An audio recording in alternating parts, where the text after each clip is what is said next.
আজি মই এতিয়া যাবলৈ ওলাইছোঁ মানে বুঢ়ী গোসানী মন্দিৰলৈ বুলি দেৱাললৈ যাবলৈ ওলাইছোঁ আৰু আপোনালোকক যদি সময় সুবিধা মিলে তেতিয়াহ'লে সকলোখিনি দেখুৱাম বাৰু যিমানখিনি পাৰোঁ আৰু এয়া দেখিছেনে এইভাগ মানে বহুত দিনৰ পৰা আগবঢ়াই থোৱা আছিলে তাৰপিছত দিব পৰা নাছিলোঁ অলপ কিবা মানে অসুবিধা ওলাই আছিলে সেইবাবে দিব পৰা নাছিলোঁ আৰু আজি দিম বুলি ভাবিছোঁ মানে তাকে সেইবাবে যাওঁ ঠিক আছে তেতিয়াহ'লে চাই থাককচোন বাৰু ভিডিঅ'টো আমি দেৱালয় পাই গৈছিলোহি আৰু এয়া হৈছে দেৱালয়ৰ মেইন গেটখন ইয়াতে লিখা আছে শ্ৰী শ্ৰী বুঢ়ী গোসানী দেৱালয় আৰু স্থাপিত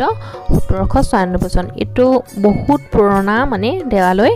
আৰু বহুত পুৰণি আৰু ইয়া দেখিছে পাৰ্শ্ববিলাক কি ধুনীয়াকে বুট মগু কিবা খাই আছে আৰু মই চাকি ধূপ লৈ লৈছিলোঁ তাৰপিছত এতিয়া মই প্ৰথম শিৱ মন্দিৰতে সোমামগৈ মানে কেইবাটাও মন্দিৰ আছে যদি শিৱ মন্দিৰতে সোমামগৈ যেহেতুকে শিৱ মন্দিৰত সোমাম মানে শিৱ মন্দিৰত সোমাবলৈ মই যেহেতুকে বেলপাত মানে ৰূপৰ বেলপাত খিলা দিম সেইবাবে মন্দিৰলৈ মানে শিৱ মন্দিৰলৈ আহিছোঁ প্ৰথম সোমাবলৈ আৰু তাতে আপোনালোকে ভৰি হাত ধুই ল'ব পাৰে হাত মুখ ধুই লোৱাৰ ব্যৱস্থা আছে আৰু এয়া মই এতিয়া চাকি ধূপ জ্বলাই লওঁ চাই থাককচোন বাৰু আপোনালোকে ভিডিঅ'টো সম্পূৰ্ণকৈ যিমানখিনি পাৰোঁ সিমানখিনি দেখাবলৈ চেষ্টা কৰিছোঁ আৰু মই নিজেও ভিডিঅ' কৰা নাই ই অংকিতা কৰি আছিল ভিডিঅ'টো এয়া আমাৰ শিৱজনা দেখিছে কি সুন্দৰকৈ ৰখা হৈছে আৰু ইয়াতে মই দিবলগীয়া সকলোখিনি দিলোঁ তামোল পাণৰ সৈতে বহুত দিনৰ পৰা আশা কৰি আছিলোঁ আহিম বুলি মানে প্ৰায়ভাগ আনকালে মই আহিয়ে থকা হয় আগতে কিন্তু এই যোৱা 2 বছৰৰ পৰা মানে অলপ পৰিস্থিতিৰ বাবে আহিব পৰা নাছিলোঁ আৰু প্ৰায়ভাগ আহিয়ে থকা হয় আনকালে এতিয়া ইয়াত মই জল দিলোঁ আৰু শিৱৰাত্ৰি বা মানে শাওণ মাহত তেনেকৈ অহা হয় এইবাৰ মই শাওণ মাহতো আহিব পৰা নাছিলোঁ যিহেতুকে মানে আমাৰ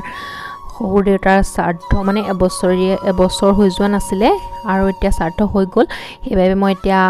মানে আহিব পৰা হ'লোঁ আৰু সেইবাবে এতিয়া বোলো আহি পেলানি মানে মোৰ বেলপাত খিলা কাহানি বাতে লৈ মানে দিম বুলি ভাবি থোৱা আছিলে আৰু সেইবাবে মই এতিয়া দি থৈ আহোঁ বুলি আজি আহিলোঁ এয়া এতিয়া অংকিতে ধূপ জ্বলাবলৈ বুলি গ'ল ধূপ দি পেলানি তাৰপিছত আমি আটাইকেইটা মন্দিৰতে চাকি দিম আৰু এয়া শ্ৰী শ্ৰী বুঢ়ী গোসানী দেৱালয় লিখা আছে আৰু এয়া হৈছে মন্দিৰৰ ভিতৰভাগ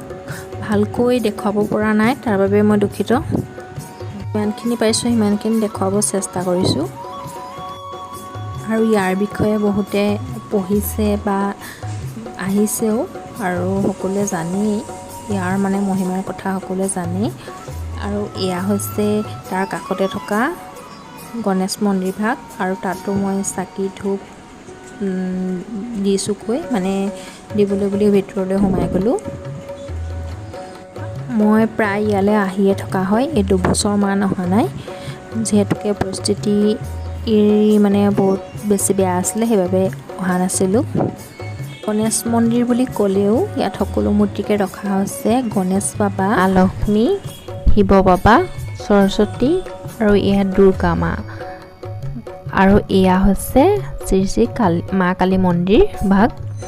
আৰু তাতো চাকি জ্বলালোঁ ভিডিঅ'টো যদি চাই ভাল পালে তেতিয়াহ'লে লাইক কৰিব কমেণ্ট কৰিব আৰু যিসকলে ছাবস্ক্ৰাইব নাই কৰা তেওঁলোকে ছাবস্ক্ৰাইব কৰি দিব